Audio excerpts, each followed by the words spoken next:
Un agradecimiento muy especial también para Argos por propiciar y participar en este importante espacio para todo el sector de la infraestructura. Hoy damos inicio nuevamente al ciclo de Viernes de Infraestructura, donde cada 15 días aproximadamente estaremos presentando importantes proyectos de infraestructura a nivel nacional e internacional. Les informamos que para el próximo Viernes de Infraestructura deberán realizar su registro en la comunidad 360 de Argos para poder acceder a la charla. Les compartiremos un video donde pueden ver el instructivo de inscripción para las próximas conferencias. Les informo que pueden realizar sus preguntas al finalizar la presentación a través del módulo de preguntas y respuestas. Bueno, y para dar comienzo, les recuerdo que el día de hoy tendremos la presentación del proyecto Concesión de Autopistas del Nordeste y Boulevard Turístico del Atlántico en República Dominicana, y para esto nos acompaña el ingeniero Manuel Hernando Ortiz, gerente de construcciones de Odinsa. Él es ingeniero civil de la Universidad Javeriana, con más de 30 años de experiencia en el sector de la infraestructura, experto en pavimentos de concreto y estabilización de materiales, vinculado a las principales empresas constructoras del país. Y hoy se desempeña como gerente de construcción de Odinsa. Bienvenido, ingeniero Manuel, y adelante con su presentación. Buenos días, muchísimas gracias a la Cámara Colombiana de Infraestructura por la invitación, a Argos también. Vamos a tener un conversatorio hoy sobre los desafíos y los retos que se han venido en desarrollo de dos concesiones que estamos operando y manteniendo en este momento en la República Dominicana. Una es la concesión Boulevard Turístico del Atlántico y la otra es la concesión Autopistas del Nordeste. Esas dos concesiones tienen ya alrededor de 10 años de operación y están en plena etapa de operación y mantenimiento. Una de ellas con mantenimiento mayor que se le realizó el año pasado. Entonces, pues entramos en materia. Vamos a hablar de los antecedentes de esos dos proyectos, de esas dos concesiones. Vale la pena, antes de hablar de esos antecedentes, de pronto ubicarnos un poquito en el tema del entorno de República Dominicana y por qué surgen la necesidad en su momento de haber desarrollado estos dos proyectos y a qué obedecía eso. Resulta que República Dominicana pues, es la conocida isla La Española, a donde llegó por primera vez a América pues, nuestro amigo Cristóbal Colón. Y República Dominicana hoy por hoy es reconocida como uno de los grandes destinos turísticos mundiales. Y eso pues no es gratuito, ¿no es cierto? No es gratuito porque en el año 1968 el entonces gobierno de República Dominicana mediante un decreto gubernamental determinó que el desarrollo turístico y con énfasis en el desarrollo turístico de extranjeros era de interés nacional. Es decir, que el Estado dominicano tenía que hacer todas las acciones tendientes a atraer turismo. Y esto nace, como digo, en el año 1968. ¿Y qué pasaba en el año 1968 en la República Dominicana? En la República Dominicana en el año 1968, pues pasaba que era un país que tenía del orden de 4.200.000 habitantes. Hoy República Dominicana está en el orden de 11 millones de habitantes. En el año 1968, República Dominicana tenía del orden de 1.000 habitaciones hoteleras, 1.000 habitaciones hoteleras. Hoy República Dominicana tiene 90.000 habitaciones hoteleras y aprobó el año pasado la construcción de 100.000 habitaciones hoteleras adicionales, es decir, unos proyectos hoteleros, grandes proyectos hoteleros, para dotar a la isla de prácticamente el doble de habitaciones que tiene hasta el año 2019. ¿Qué ha logrado esto? Esto ha logrado pasar de un número de turistas que se tenía en el año 1968, que era incipiente, a unos 7 millones de turistas año, que son lo que se reportó el año pasado, el año 2019, República Dominicana recibió 7 millones de turistas. Y 7 millones de turistas extranjeros en un país que tiene 11 millones de habitantes, pues resulta que quizá es un récord mundial, porque llegar casi al 70% de equivalente a los habitantes que tenga el país de turistas extranjeros, pues es un logro muy grande. Es como si en Colombia, recordemos que en Colombia tenemos en este momento el orden de 4 millones de turistas extranjeros, 5 millones de turistas, y somos un país de 50 millones de habitantes. Entonces, si a 50 millones le sacamos el 70%, es decir, que a Colombia deberían estar, para estar acompasados con República Dominicana, deberían estar viniendo del orden de 30 millones de turistas al año. Y nosotros estamos lejos de eso. ¿Cómo se logra eso? Con esa política de interés nacional de desarrollar la industria del turismo, República Dominicana empezó a dotarse de una red de infraestructura que estuviera acorde con ello. Y así desarrolló 8 polos turísticos. Y dentro de esos 8 polos turísticos, uno de esos polos que está en esta filmina, en el número 5, es la carretera Samaná-Las Terrenas y Santo Domingo-Samaná, que es la que está señalada en rojo. Entonces, cuando ustedes ven hacia el norte de la isla, de manera perpendicular, pues está atravesando una carretera que es la primera autopista del Nordeste, que es Santo Domingo-Samaná, o carretera Juan Pablo II, una vía con 3 peajes con 106 kilómetros de longitud. Y luego ven ustedes allí como una especie de anillo, esa es Boulevard Turístico del Atlántico, una vía de 124 kilómetros de longitud. Emanuel, perdón, no estamos viendo la presentación.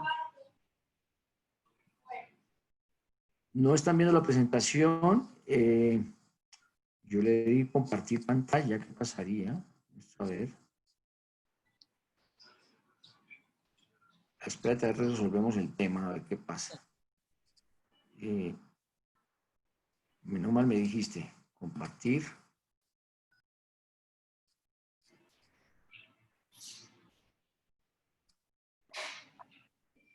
¿Allí ya la están viendo? Sí, Manuel, ya se está viendo. Ya, entonces vamos a empezar. Listo. La presentación, presento excusas porque pensé que la estaban viendo. Entonces vemos aquí esta panorámica es del kilómetro 30 de la carretera Autopistas del Nordeste, Santo Domingo-Samaná.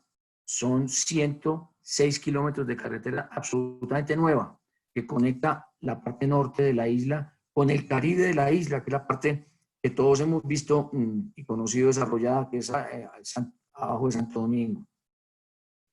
Aquí vemos los antecedentes de los que estábamos hablando. A la derecha ven ustedes una foto en cajón de un porte pasando el Parque Natural de los Haitises dentro de esa carretera llegando a Las Terrenas. Y aquí ven a la izquierda la bahía de Samaná.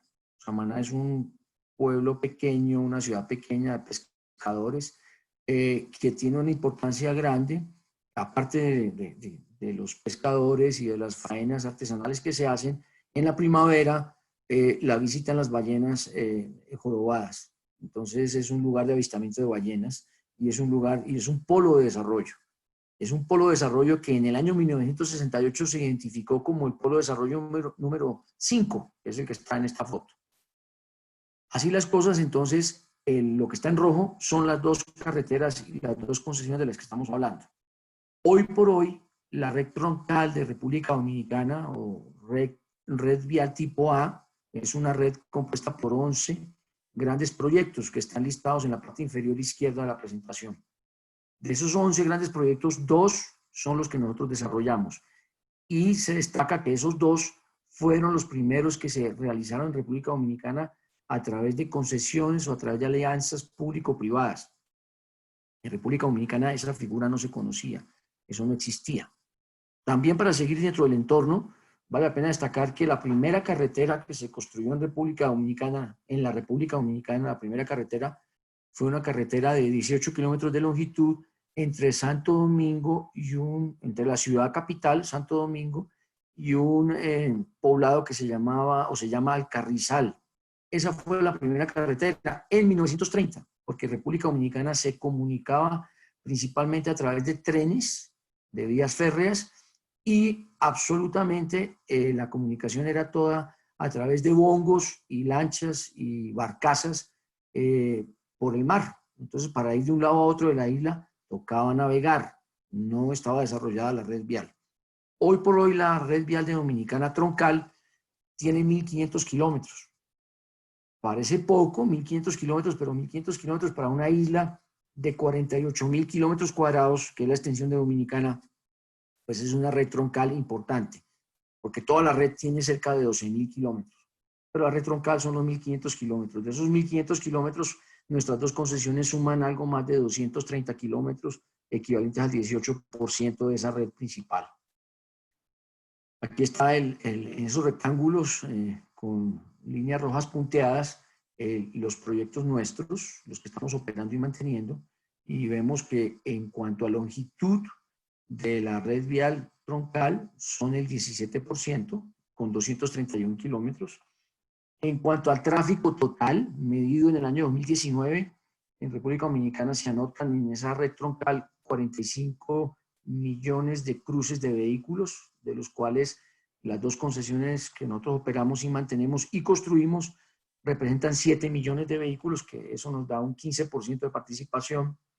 Y en cuanto al número de carreteras, nos da un 18%. Son 2 carreteras, 2 grandes proyectos de los 11 que tiene la República Dominicana.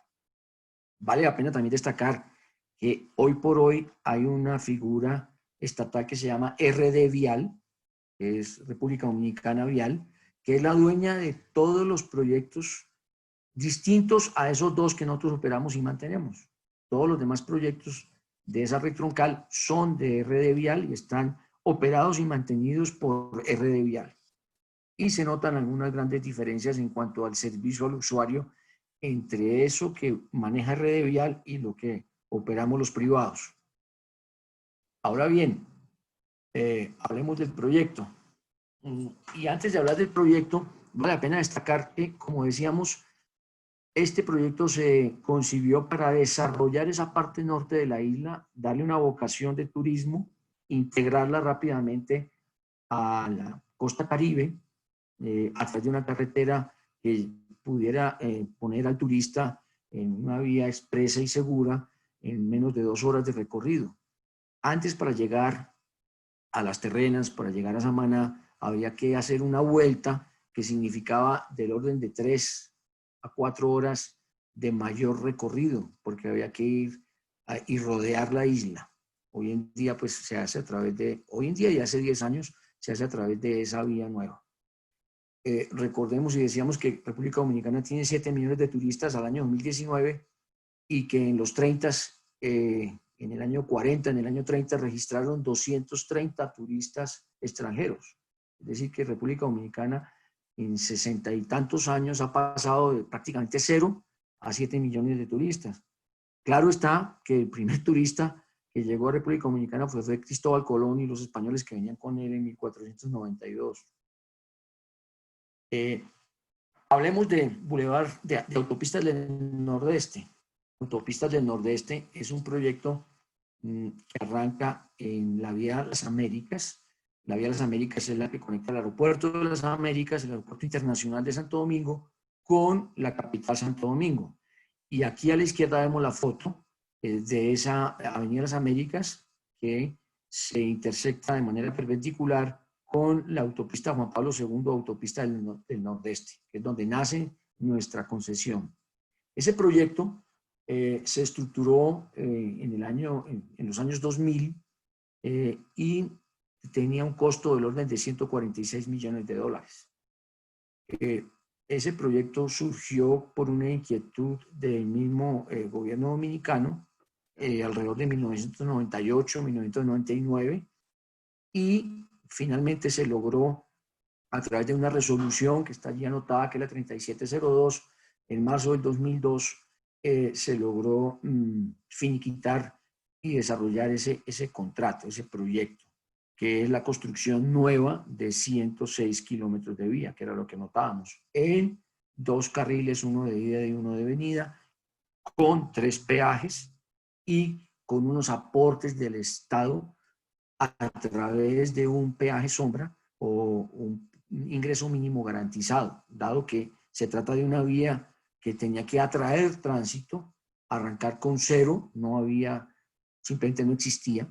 Hoy en día tenemos del orden de 13.000, un TP de 13.900 vehículos. El ingreso mínimo garantizado se mantiene porque el proyecto no hubiera podido tener cierre financiero si no hubiera sido por esa garantía de ese ingreso mínimo garantizado. Es una especie como de concesión de primera generación al extrapolarlo a Colombia. El reto principal consistió en hacer bancable eso.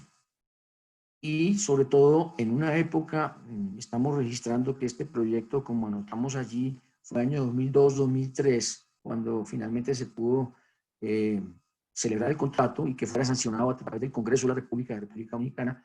En ese momento el país, República Dominicana, atravesaba una crisis de credibilidad y una crisis bancaria, dado que el banco más importante del país, el Baninter, se había declarado prácticamente en quiebra junto con otros dos bancos. Y la calificación del país, griego país, era triple B menos. Entonces, no tenía digamos que una calificación buena para un riesgo de inversión. No obstante eso, nosotros logramos en su momento colocar unos bonos en Nueva York para respaldar la inversión requerida y el equity requerido, y se colocaron unos bonos del orden de 160 millones de dólares. Eso fue un primer espaldarazo de los inversores, de los inversionistas, que fueron básicamente pensionados, fondos privados, etcétera, tenedores de bonos. Y esos bonos vencen en el año 2026. Se han venido haciendo pagos trimestrales de esos mismos bonos y esto ha estado funcionando en debida forma. Ese fue uno de los grandes retos. Y el respaldo de todos esos tenedores de bonos fue el Banco Mundial, el mismo Banco Mundial, a través de una póliza de riesgo político que se llama MIGA, que es la que está allí anotada, MIGA. Recordar, sí, que República Dominicana también, desde su tradición constitucional, porque República Dominicana tiene una vida constitucional desde el año 1966. Antes, hasta el año 61, tuvo un dictador. En el año 66 ya tuvo un régimen presidencial con una democracia establecida después de una intervención de los Estados Unidos para solucionar una serie de conflictos internos que tenía República Dominicana. Pero de esa fecha a hoy, con unas pocas excepciones, República Dominicana ha crecido del orden anual. El crecimiento del PIB ha sido entre el 5 y el 7%, con una excepción del año 2001 en el que bajó al 2.7%. Pero siempre ha estado creciendo por encima de la media de los países de Latinoamérica. Y en muchos años de esos ha sido el primero en crecimiento, con una inversión extranjera notable para el área del país y para el número de habitantes que tiene ese país. Entonces, es un país con un crecimiento sostenido anual por encima de la media y está siempre por encima del 5%. Aquí está la historia de ambos proyectos en cuanto a la línea de vida. En la parte superior observan ustedes a la autopista en el nordeste y en la parte inferior a Boulevard Turístico del Atlántico. Recordar también que el proceso de construcción de la autopista del nordeste de los 106 kilómetros tomó poco menos de 3 años. En realidad se terminó 4 o 5 meses de manera anticipada, rompiendo un paradigma que había en la isla, y era que los proyectos no se hacían en el tiempo estimado o en el tiempo definido. Este se hizo antes de tiempo, se construyó antes de tiempo, con unos flujos de recursos permanentes, a pesar de la crisis económica que estaba notando que se vivió a nivel mundial y que, sobre todo a nivel local, impactó por el tema de la inflación grande que hubo en ese momento y la quiebra del banco del Baninter. Eso señalado entre los años 2003, 2002 y con un impacto hasta el año 2005. En el año 2006 se logra el cierre financiero del proyecto Autopista del Nordeste y en el año 2009 inicia la etapa de operación, es decir, que la construcción tomó menos de 3 años. El otro proyecto va desfasado 3 años adelante, es decir, surgió como una segunda etapa de este primero y va siempre 3 años adelante. Es decir, que el cierre financiero de ese otro proyecto fue en el año no 2006, sino en el año 2009, y la construcción pues terminó en el año 2011, que no en el año 2006, que fue donde terminó la del otro. Ya hay 5 años de diferencia. Sigamos. El otro proyecto, que es Boulevard Turístico del Atlántico, que se diferencia básicamente del otro porque fue rehabilitación de unas vías existentes. En cambio, el anterior fue construcción totalmente nueva. Este otro proyecto fue del orden de 112 millones de dólares y la financiación también fue distinta. La financiación se logró a través de un crédito sindicado con 5 grandes bancos. Esos 5 grandes bancos están aquí enunciados, que son la CAF, Corporación Andina de Fomento, el BID, que acaba de nombrar hace 2 días el nuevo presidente, después de 15 años de presidencia de Luis Alberto Moreno, el Banco Europeo de Inversiones, o BEI, y Proparco, que es otra entidad europea de préstamos para grandes infraestructuras.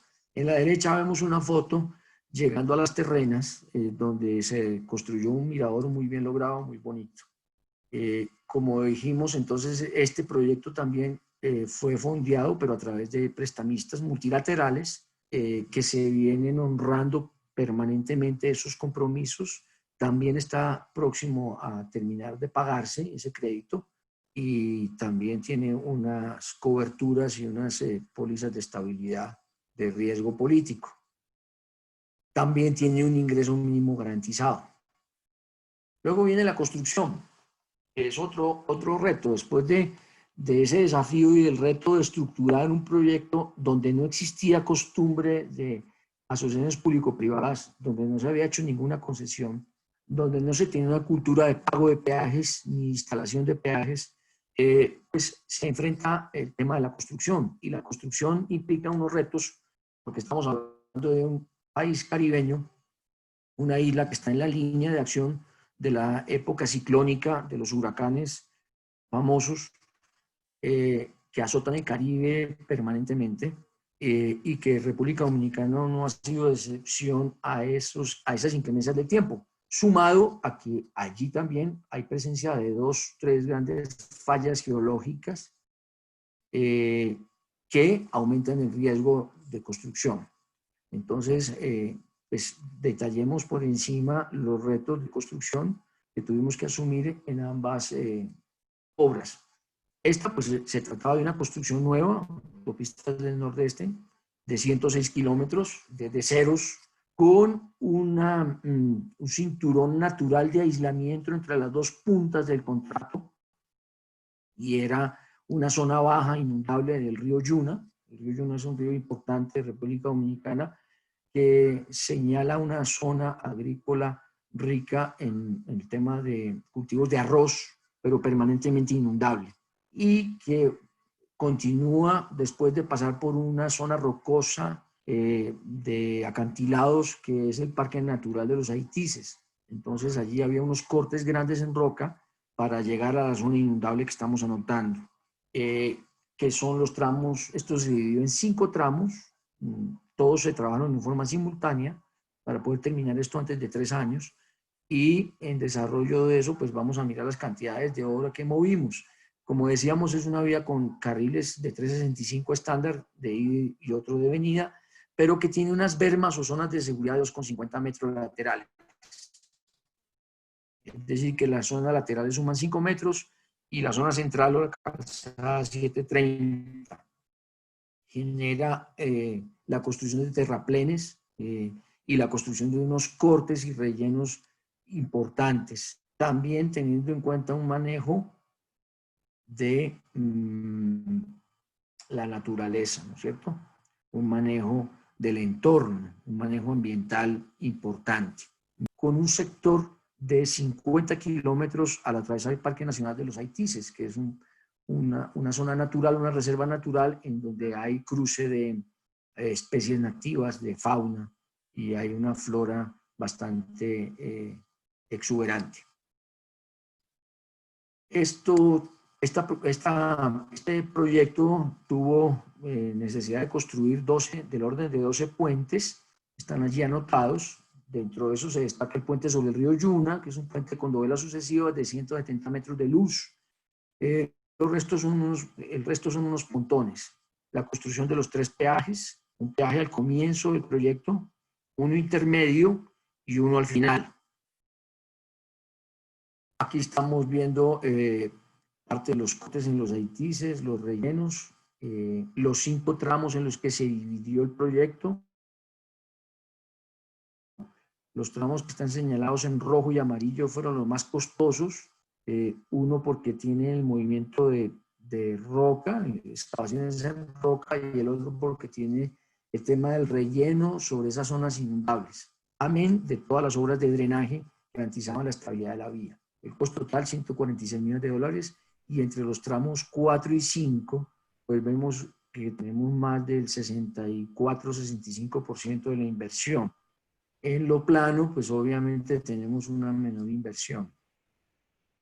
Debe destacarse dentro de todas las cantidades de obra, pues el movimiento de los rellenos y de los cortes, en los que llegamos a movilizar del orden de más de 8 millones de metros cúbicos de materiales, y en los que colocamos en la zona de relleno una base estabilizada con cemento sobre unos terraplenes, sobre unos enrocados.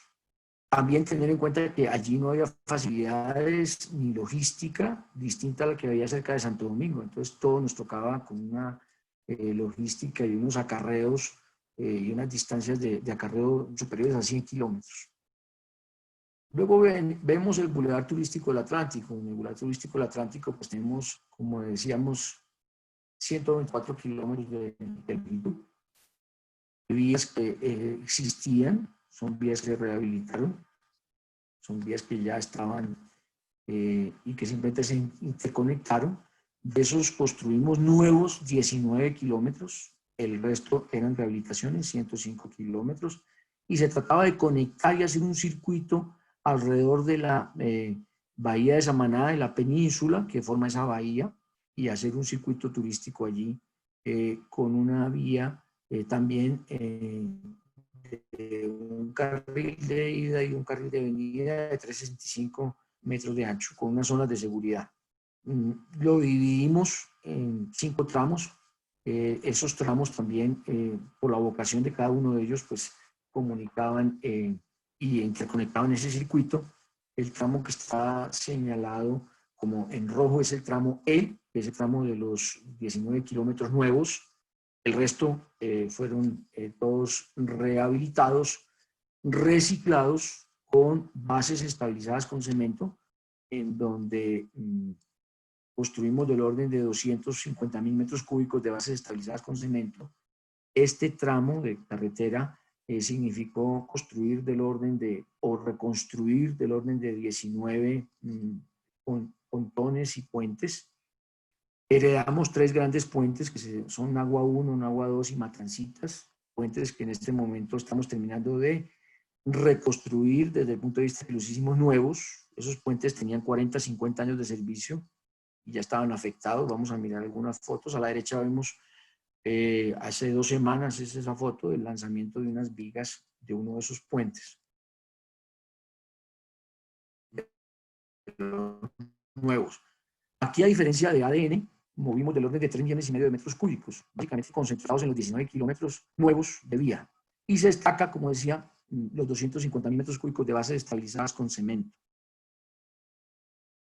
Después de tener todo eso construido,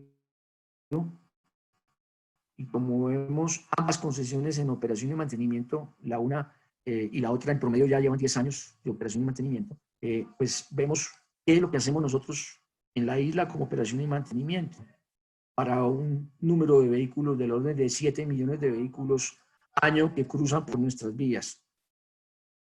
Y un polo de desarrollo turístico que estamos generando a través de esa conectividad que se logró.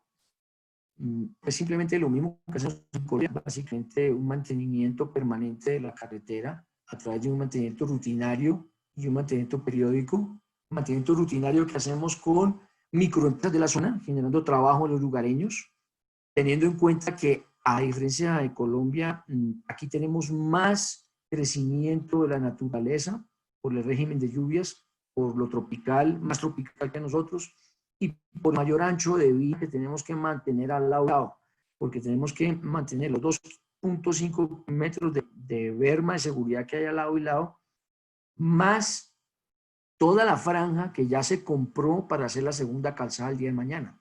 Entonces, todo el corredor de esos 106 kilómetros para la segunda calzada ya está comprado, y a ese corredor se le hace mantenimiento también, porque no podemos dejar que lo invadan, porque tiene sus cercas, porque no podemos dejar que se generen allí asentamientos irregulares, etcétera. Entonces significa un esfuerzo adicional de esas cuadrillas de mantenimiento rutinario.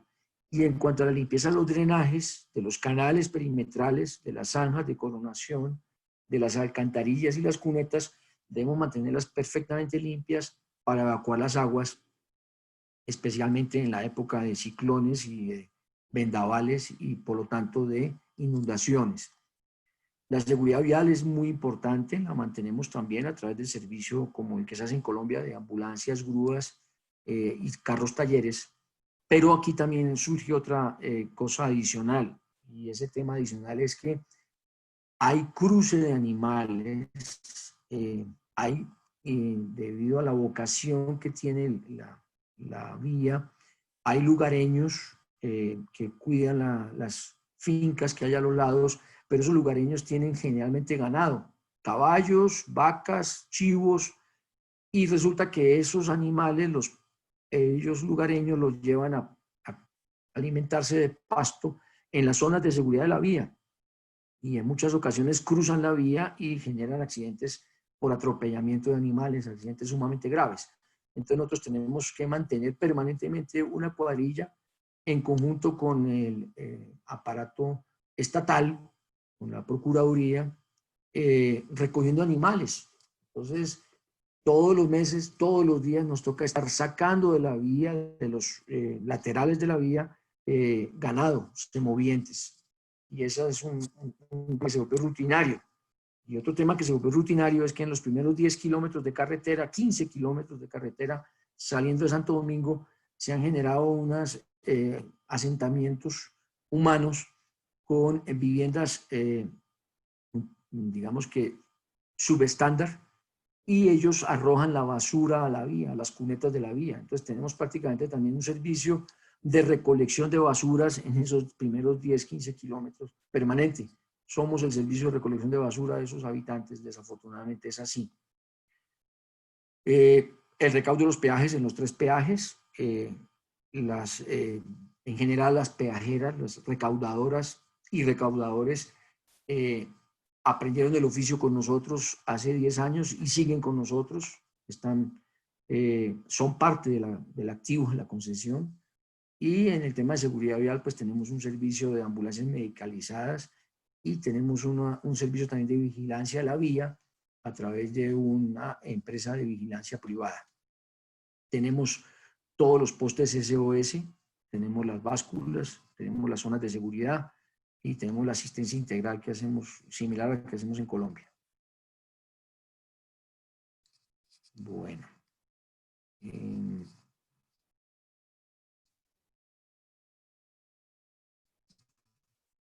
Sigamos con la presentación. Aquí vemos la siguiente. Son los datos de operación, las operaciones que hacemos en cuanto a servicios mecánicos, servicios de grúa, asistencias de ambulancia. Y debemos destacar, a la izquierda y a la derecha están las 2 concesiones.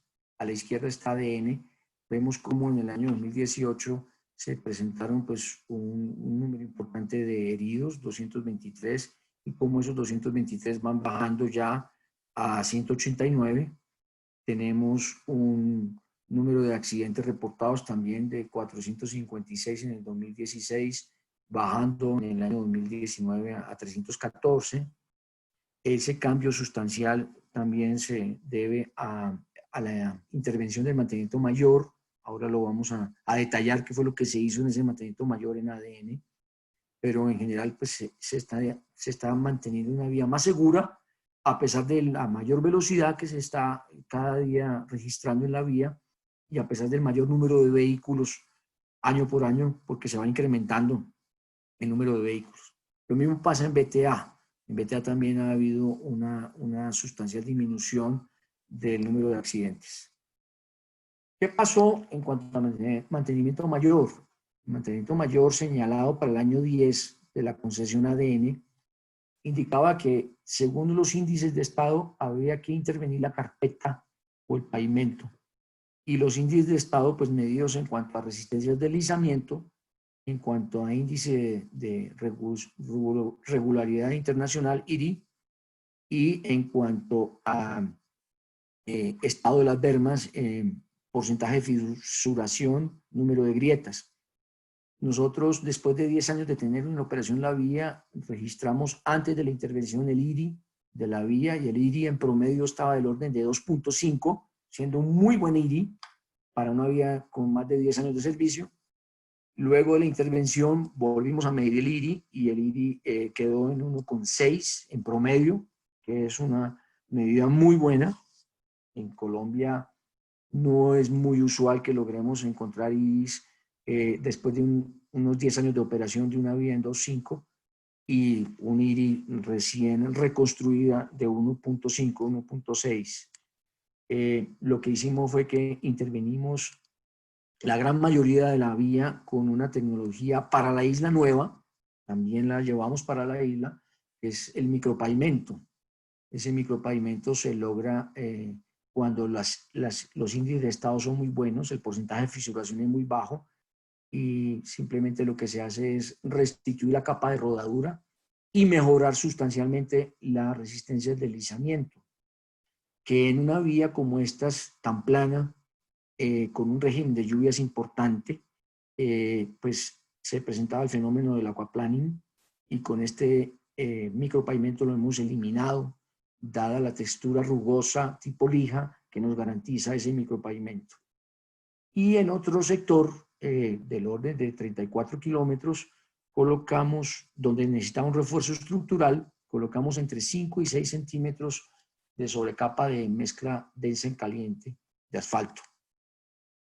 El asfalto es todo de origen americano, se importa desde Estados Unidos, la emulsión se produjo en el país, es una emulsión con mejorador de adherencia, se compró el camión para hacer la emulsión, se entrenó el personal y así las cosas, logramos hacer más de 65 kilómetros con micropavimento, generando también en las bermas, ven ustedes en la foto de la izquierda, un color distinto, porque resulta que en las bermas nosotros lo que hicimos fue realzar las bermas, porque las bermas estaban, esos 2.5 kilómetros de ancho, estaban bajitos 5 centímetros, porque las bermas desde el comienzo se habían dejado con una sola capa de asfalto, no con las 2 capas de asfalto.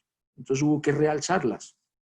¿Cómo se realzaron? Se realzaron reciclando ese tema y colocando una imprimación y un tratamiento superficial en las bermas. Las bermas tienen TSD y la parte de la calzada tiene micropavimento, en donde se aplicó micropavimento, es decir, en los 65.4 kilómetros. En los otros 33 kilómetros, 34, tiene todo, pues, mezcla densa en caliente completa. Aprovechamos para que en el sector de los haitises mejoramos geométricamente 3 kilómetros de curvas que tenían unos peraltes difíciles y las pusimos a tono para un diseño de 80 kilómetros por hora, no obstante que en el Parque Nacional de los Haitises la velocidad está controlada para 50 kilómetros por hora. Y una señalización horizontal que se cambió completamente con pintura termoplástica con microesferas de 103 kilómetros, una renivelación de lo que llaman allá paseos o bermas de 25 kilómetros y una renivelación de las defensas porque quedaban bajitas al haber subido las bermas, hubo que renivelar las defensas metálicas y poner las nuevas del orden de 25 kilómetros. Así las cosas, intervinimos cerca de 400.000 metros cuadrados con micropavimento y del orden de 14.500 metros cúbicos de mezclas densas en caliente. Eso implicó también, claro está, un ahorro desde el punto de vista energético, que ya lo vamos a registrar al final en sostenibilidad. Vemos el detalle del realce de la zona de seguridad o las bermas o paseos, el reciclaje de ese material, y vemos a la derecha la foto del camión de micropavimento aplicando en sucesivas pasadas micropavimento con el acabado que registramos allí en las fotos inferiores, dejando muy clara la zona de calzada y la zona de seguridad, restituyendo la resistencia al deslizamiento. Ahora miramos BTA. En BTA lo que y empezamos a hacer al final del año pasado y seguimos en este año haciendo, fue el mantenimiento mayor, que significó simplemente la demolición de esos 3 puentes antiguos, grandes puentes que había heredados, y que nosotros, manteniendo el tráfico, manteniendo la conectividad, los estamos a final de octubre, noviembre, inaugurando. Son los puentes Nagua 1, Nagua 2 y Matancitas. Y tenemos ya definido el mantenimiento mayor de BTA para el año 2021 y 2022, en el cual vamos a intervenir con micropavimento prácticamente el 92% de esos 124 kilómetros, con mezcla densa en caliente el 8,5%, que es donde necesita un refuerzo estructural. Esos puentes afectados por el uso y el abuso de los 40 años y sobre todo también por el efecto salino de la cercanía al mar, implicaron que estructuralmente ya estaban comprometidos y por eso tuvimos que demolerlos. El puente Nagua 1, que es el que aparece allí en la foto, es un puente de 2 luces. Ese puente tuvimos que demolerlo completo e incluso la cimentación, volverla a hacer. Aquí registramos con los estudios que hicimos que se presenta potencialmente, podría presentarse el fenómeno de la licuefacción. Por eso hubo que hacer unas barreras drenantes, que son las que están señaladas en la foto intermedia, que no son más que unas especies de chimeneas al estilo de unos pilotes en los que se excava hasta llegar a un estrato que no sea arena, del orden de 24 metros, 20 metros, de tal suerte que esas barreras drenantes o pilotes se llenan de grava y a través de ellos se puede evacuar la presión hidráulica, que significaría que si no se hiciera, habría licuefacción. Es decir, que cualquier estructura que esté sobre ella simplemente se va a hundir. ¿Cuándo se presenta la licuefacción? Cuando hay una pérdida súbita de la resistencia al corte de un material. ¿Y por qué se presenta esa pérdida súbita? Por una presión hidrostática súbita también. ¿Y cuándo surge eso? Cuando se presenta la mezcla entre un sismo y una inundación, o cuando hay un tsunami, por ejemplo. Entonces, a través de esas barreras drenantes se evacúa esa presión adicional hidráulica y a través de ellas, como unas chimeneas, se desaloja el agua y se mantiene la estabilidad de la estructura. Entonces nos tocó hacer esas barreras drenantes. Amén de los pilotes para poder cimentar ese puente. Paradójicamente, ese puente que había allí tenía una cimentación superficial tipo Segunda Guerra Mundial y era un puente que había aguantado ya 40 años, pero a la luz de los estándares de diseño de estructuras modernos, a la luz de la actualidad y de las especificaciones técnicas, pues había que hacerlo tal como ordenan los cánones y por eso tuvimos que hacer ese esfuerzo. Aquí vemos parte de esas, en la foto central, vemos lo que son ya las cabezas de los pilotes y están ya también las mechas o las galerías drenantes. Esto lo hicimos a través de una figura también de las vigas hechas en sitio para luego ser lanzadas. Entonces simplemente se refabrican, entre comillas, las vigas y luego se lanzan. El otro es el aspecto simplemente de la demolición del puente. Nosotros lo demolimos antes que fallara. Y aquí ven la panorámica del agua 2, la parte superior del agua 2, ven ustedes allí un cuerpo de agua y unas especies de esclusas. Esas son unas compuertas que controlan el flujo del agua para que el agua del mar no se meta cuando sube, cuando hay marea alta o cuando hay época de huracanes o ciclones. El mar trata de meterse al cauce del río, de esa cauce natural, y allí recordemos que estamos en una zona arrocera, y esa zona arrocera se sirve de esas aguas dulces, y si el agua dulce se mezcla con la salada, se cambia la acidez y se dañan todos los arrozales. Entonces hay que colocar esas compuertas, son 3 compuertas, y esas compuertas están adosadas al puente que nosotros tuvimos que hacer un proceso selectivo de demolición por etapas para poder mantener por un lado el tráfico y por otro lado el servicio de las compuertas. Y ven ustedes una línea de tubería azul que nos tocó también reubicar porque había 2 líneas de acueducto adosadas a esos puentes que nos tocó también reubicar y hacer prácticamente el acueducto nuevo en toda esa longitud.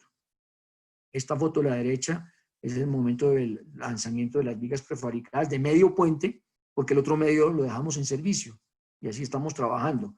En la foto inferior se observa cómo están las vigas ya colocadas nuevas en el medio puente y el tráfico avanzando en el otro medio puente que quedó, y vemos cómo las aguas que sirven a esos arrozales van a desembocar al mar y cómo también el mar tiende a meterse.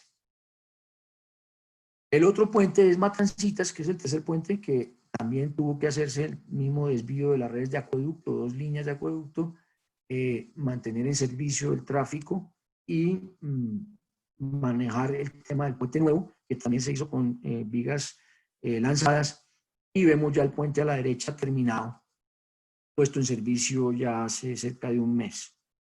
De esos 3 puentes, entonces tenemos uno ya en servicio, otro por entrar en servicio, y el de la mitad, que es Nagua 2, el de las esclusas, en plena construcción de medio puente que falta todavía. Todo este trabajo se enmarca con la comunidad, ¿no es cierto? Y se hace un trabajo de sostenibilidad y de valor agregado a esa comunidad. Entonces nosotros hacemos permanentemente compensaciones ambientales, hacemos siembra de árboles de especies nativas y hacemos un manejo con la comunidad para que a la comunidad le quede una facilidad y se le mejore el nivel de vida. Entonces vemos a la izquierda un parque, unas canchas que están en vecindades a esos puentes, a Nagua 1. Nosotros el año pasado construimos 3 parques que se los donamos a la comunidad, 3 parques completos con sus canchas, con sus graderías, con sus elementos de juego de los niños, etc.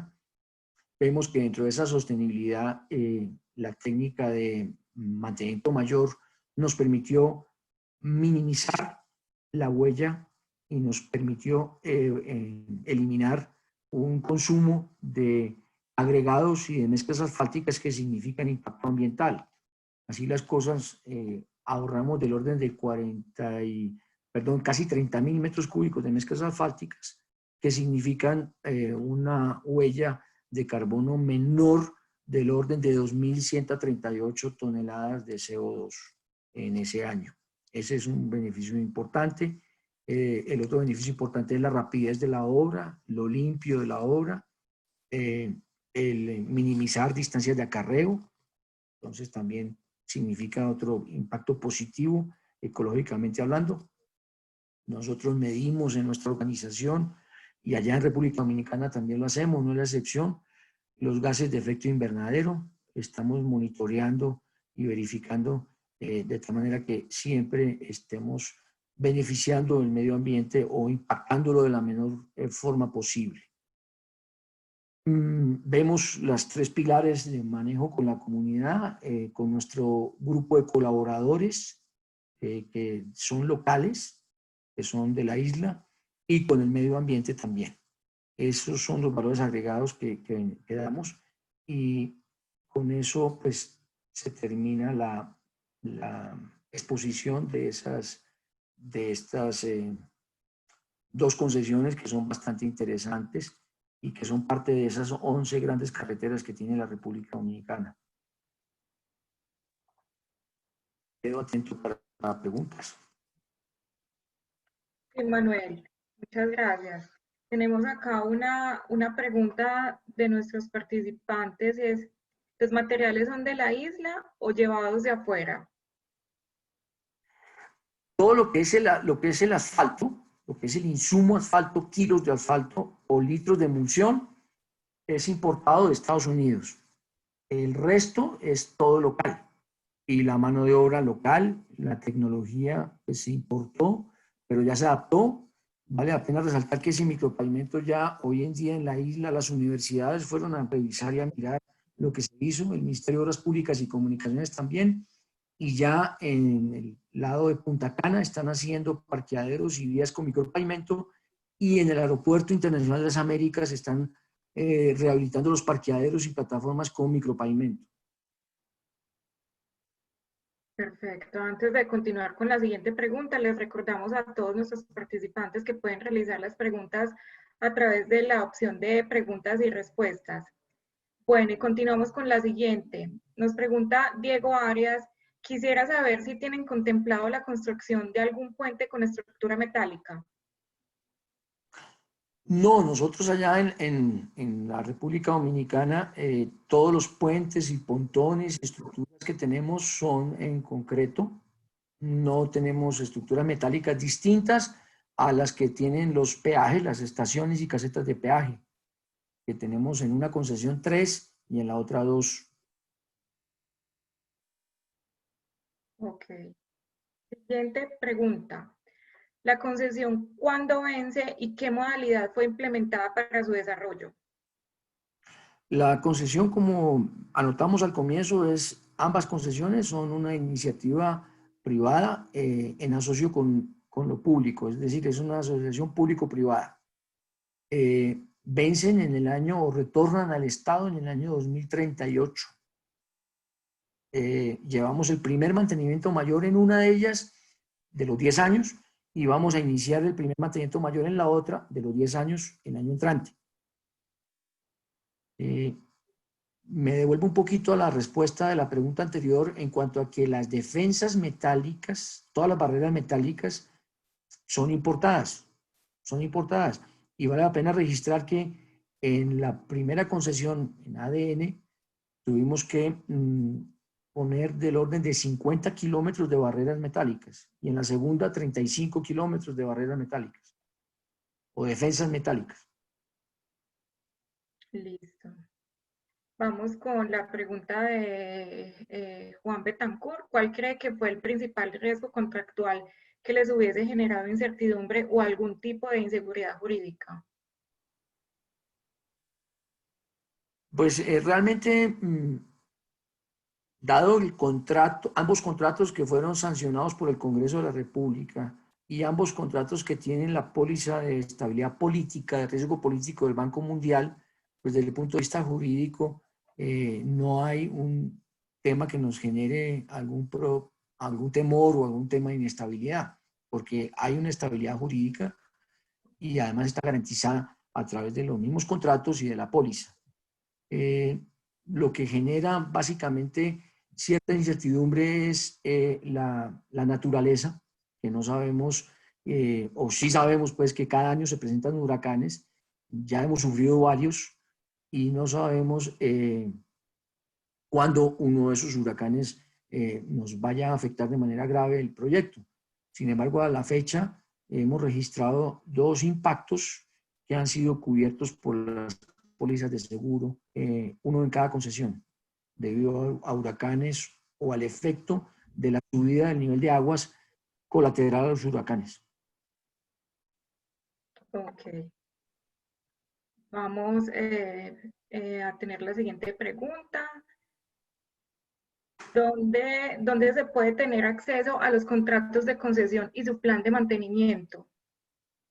Eso es público, en el Ministerio de Obras Públicas y Comunicaciones están, eso es un tema absolutamente público, y en los correos electrónicos de las concesiones, autopistas del Nordeste y Boulevard Turístico del Atlántico, con los departamentos operativo y jurídico, con mucho gusto se le puede dar la información que requiere.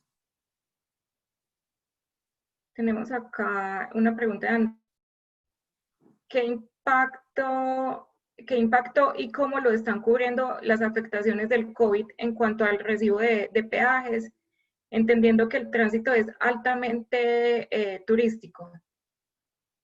Sí, la República Dominicana, respecto del tema del COVID, que desafortunadamente pues es universal, ha planteado lo siguiente y lo viene haciendo. Ellos En algún momento tuvieron una cuarentena y un aislamiento total, después lo relajaron un poco y hoy en día funcionan a través de un toque de queda de 5 de la tarde a 5 de la mañana. Nadie puede salir, excepto las personas autorizadas. Las concesiones hoy por hoy podemos decir que registran el mismo número de vehículos, incluso un 2% más de vehículos que antes del COVID. Es decir, que desde el punto de vista de vehículos se recuperó el mismo nivel que se tenía pre-COVID. Y en cuanto a los protocolos de bioseguridad que nosotros implementamos, pues son los mismos que tenemos en Colombia. No obstante, las recaudadoras del primer peaje, por ejemplo, el peaje que está en la foto, las recaudadoras han experimentado, tuvimos 6 recaudadoras enfermas de COVID que ya se recuperaron plenamente. Y el gerente nuestro de operación y mantenimiento de ambas concesiones también sufrió COVID, ya está recuperado. Listo. Siguiente pregunta. ¿Cómo pudieron mantener estables las paredes de las excavaciones de los barretes de la concesión BTA? Nosotros lo que hicimos fue unas pantallas que para las cuales se utilizaron elementos metálicos o barreras metálicas. Eso fue lo que hicimos para poder mantener esos taludes o esos bordes de excavación estables. Básicamente eso fue lo que se hizo. En el otro lado, que en la pregunta yo creo que obedece más a cómo hicimos los barretes de las barreras drenantes, lo que se hizo fue utilizar una tecnología alemana, es bien importante la pregunta, una tecnología alemana con unas máquinas de tecnología alemana que lo que permitían era, en la medida que usted excavaba el ducto, iba metiendo el relleno, es decir, el material granular. Había una tolva viajera a través del tubo que iba dejando el material granular, porque la técnica normal es excavarlo y luego de excavado ir metiendo como una especie de salchicha el material granular por etapas. Aquí no, aquí lo hacíamos de manera simultánea, debido al nivel freático permanente que hay ahí. Listo. Vamos terminando con las preguntas. Pregunta Simón Rojas. Para el segundo mantenimiento mayor, ¿tienen contemplado subcontratar empresas y es factible que empresas colombianas puedan participar? Nosotros, tanto el mantenimiento mayor de la primera concesión como el mantenimiento mayor de la segunda, lo hacemos a través de subcontratos.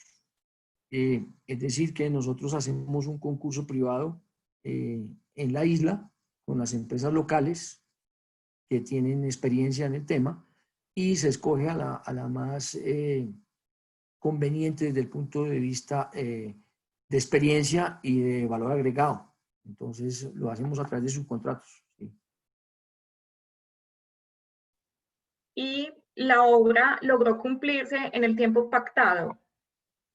Sí, el mantenimiento mayor que ya sucedió en la primera concesión se hizo en 2 etapas, una en cada año. Es decir, en el año 2018 una parte y en el año 2019 la otra. Y ahora en la concesión que vamos a hacer, la etapa de mantenimiento mayor, BTA, vamos a hacer una etapa en el 21 y otra etapa en el 22. Debemos tener en cuenta que el año completo, no se dispone del año completo para hacer los trabajos, porque realmente tenemos una época marcada de Semana Santa en la que no es conveniente tener actividades por la industria del turismo, una temporada que es la de fin de año y una temporada de huracanes. Entonces, el trabajo realmente, la ventana que hay para trabajar es del orden de 7 meses, 8 meses. El resto es mejor mantenerlo sin presencia de equipos de construcción y vehículos y maquinaria pesada. Sí se cumplió de manera anticipada incluso. Listo. Y vamos con la última pregunta. La proyección del flujo vehicular es alto, pero veo que tienen solo 2 carriles. ¿Cuál es el nivel de servicio actual y la proyección al final de la concesión? Pues la pregunta la respondo de 2 maneras. Una es que se dejó comprado para la concesión, la primera ADN, toda la franja de predios para hacer la segunda calzada cuando el nivel de tráfico lo exija. Segundo, un nivel de tráfico de 14, un TP de 13.300 vehículos todavía es manejable con una vía de 2 carriles. En la otra concesión el tráfico es de 4.900 vehículos. Esa es de rehabilitación, es una vía más regional y más local. Luego nosotros estamos todavía lejos de llegar a una saturación del nivel de servicio. Está contemplado, sí, en el tramo primero, los primeros 14 kilómetros, dado que se está conectando una nueva circunvalar a la isla, en el peaje nuestro de Marbella, ya ampliamos el peaje a 2 carriles adicionales y está contemplado en esos 14 kilómetros, cuando el TPD esté por encima de 15.000 vehículos, hacer 2 carriles adicionales. Bueno, Manuel, estamos terminando, pero nos hacen otra pregunta por acá. Previo al inicio de la construcción de ADN, la zona donde hoy se encuentra la vía era eminentemente montañosa. Buena pregunta. La vía de los 106 kilómetros de ADN discurre primero en un tramo plano de unos primeros 10 kilómetros, luego viene un terreno ondulado de unos 30 kilómetros, luego viene un terreno montañoso de unos 25 o 30 kilómetros y finaliza con un terreno plano inundable de cerca de 40 kilómetros. Básicamente tenemos los 3 tipos de terreno: plano, ondulado y montañoso. Bueno, perfecto. De esta forma damos entonces por terminada la presentación del día de hoy. Muchas gracias, Manuel, por tu completa presentación. A todos los participantes, muchas gracias por acompañarnos el día de hoy. Les recuerdo que les estaremos enviando a sus correos la información de las próximas presentaciones que vamos a tener. Y recuerden que para el próximo viernes de infraestructura deberán realizar su registro en la comunidad 360 de Argos. A continuación les vamos a presentar un video para que vean las instrucciones y poder realizar el registro y poder participar posteriormente. Mil gracias, Manuel, mil gracias a todos y los invitamos para que sigan nuestras redes sociales @CCI-Antioquia, donde les estaremos también informando sobre la programación que tenemos. Natalia, a todos, muchísimas gracias por la invitación y quedamos atentos a cualquier ampliación y colaboración necesaria. Muchas gracias por la atención. Listo. Manuel, para poder compartir el video de instrucciones, ¿puedes dejar de compartir, por favor, la pantalla? Claro que sí, claro. Mil gracias. Claro.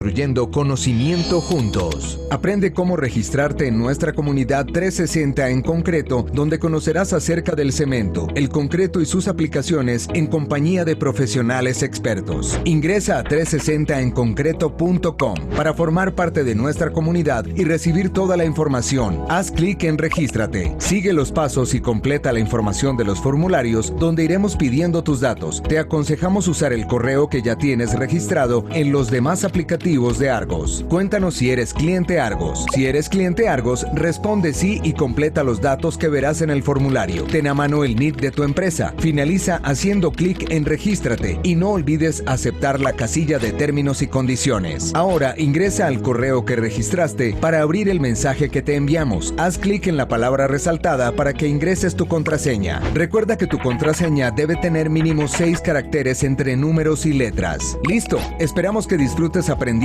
con nuestros profesionales expertos y conociendo más sobre el cemento, el concreto y sus aplicaciones.